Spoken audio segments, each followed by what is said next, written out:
Je pense que l'école joue un rôle pour toutes les inégalités, pas spécialement celles hommes-femmes. On essaie de développer finalement une société qui serait égalitaire en partant d'enfants qui ne sont déjà pas égaux dès leur arrivée à l'école maternelle à 2 ans et demi. Peu importe qu'ils soient garçons ou filles, l'inégalité n'est pas là à la base.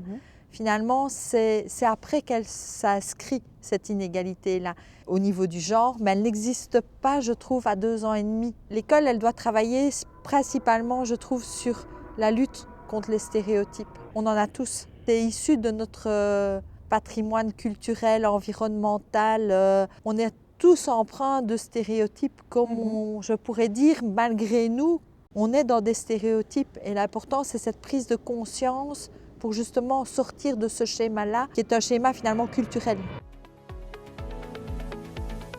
Je pense que la majorité des individus formateurs souhaitent lutter contre ces stéréotypes-là, mais on ne les repère pas toujours. C'est un peu la discrimination inversée, comme j'appelle ça. On croit bien faire et on fait parfois pire, que ce soit vis-à-vis du genre ou vis-à-vis d'autres luttes contre d'autres types de stéréotypes.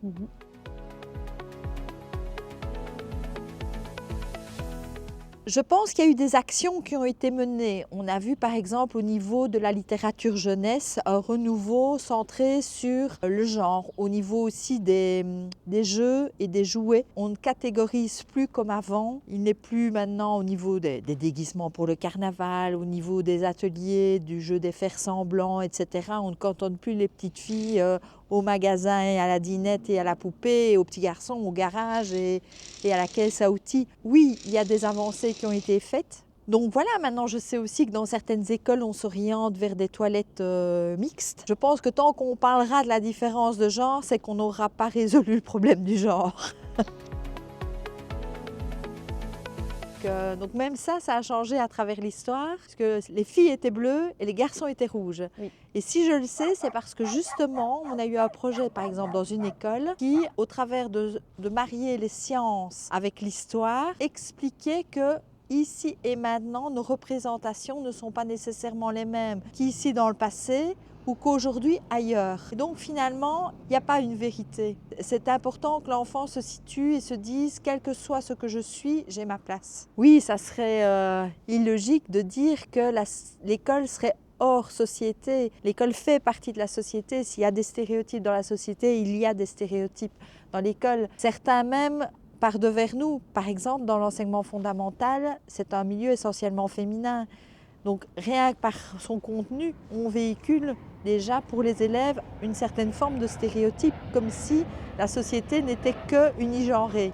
Maintenant, je pense qu'on s'est ouvert à la chasse aux stéréotypes et qu'on est plus sensible, plus interpellé, plus attentif à éviter les pièges parce qu'on mesure qu'on véhiculait des stéréotypes sans le vouloir. Et donc pour moi ça c'est une valeur universelle qui dépasse la notion de genre. Surtout dans une ville comme la nôtre qui est une ville avec un passé migratoire important, avec des communautés étrangères implantées depuis longtemps et d'autres plus récemment.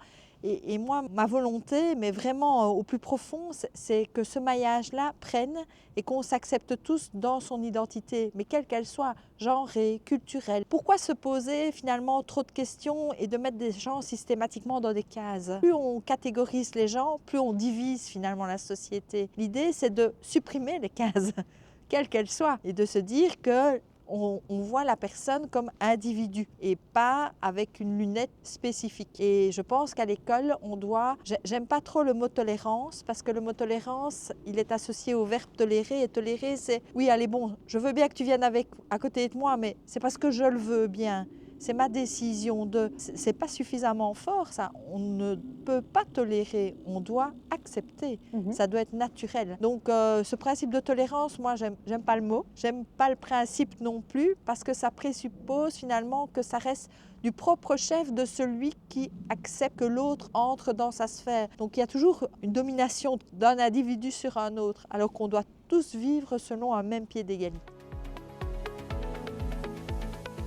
Moi, je pense qu'il y a beaucoup d'espaces jeunes, mais que ce sont des espaces fermé aux jeunes. C'est pas parce qu'il y a des espaces jeunes, des espaces seniors, des espaces middle. En fait, ce sont des ensembles, mais il n'y a jamais d'intersection au travers de ces ensembles. On ne peut apprendre à se connaître qu'à force de fréquenter. Tolérer, c'est accepter qu'à côté, il y a un autre monde que le mien. Il faut absolument que les jeunes puissent avoir des espaces pour dialoguer, mais avec d'autres personnes que les jeunes, pour que leurs paroles soient non seulement entendues, mais surtout écoutées et prises en compte. Et je pense que pour le moment, il y a un éloignement des jeunes vis-à-vis de la chose publique, la chose politique, dans l'acceptation du terme comme la vie ensemble, la vie citoyenne. Il y a un éloignement.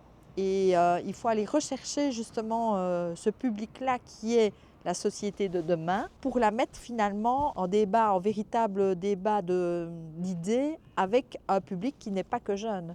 Sinon, on enferme de nouveau des gens dans d'autres cases. On n'est plus dans le genre, on est dans l'agisme, ce qui est tout aussi réducteur. Mon idée, oui, ce serait d'ouvrir des espaces plutôt intergénérationnels, mais pas pour dire de jouer aux cartes et pas que de débattre de grands idéaux, de concrètement mener des actions ensemble et de voir, par exemple, je trouve que l'habitat partagé est vraiment quelque chose à creuser. De dire que les seniors et les juniors pourraient cohabiter, chacun se rendrait des services, pour moi, c'est vraiment quelque chose qui donne du sens à la vie ensemble. Le vivre ensemble, c'est ça. Le vivre ensemble, c'est trop souvent vivre à côté d'eux. Vivre ensemble, c'est partager des choses communes.